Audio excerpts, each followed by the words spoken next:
آمن الرسول بما أنزل إليه من ربه والمؤمنون كل آمن بالله وملائكته وكتبه ورسله لا نفرق بين أحد من رسله وقالوا سمعنا وأطعنا غفرانك ربنا وإليك المصير لا يكلف الله نفسا إلا وسعها لها ما كسبت وعليها ما اكتسبت ربنا لا تؤاخذنا إن نسينا أو أخطأنا ربنا ولا تحمل علينا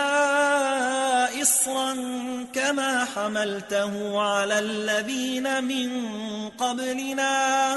ربنا ولا تحملنا ما لا طاقة لنا به واعف عنا واغفر لنا وارحمنا أنت مولانا فانصرنا على القوم الكافرين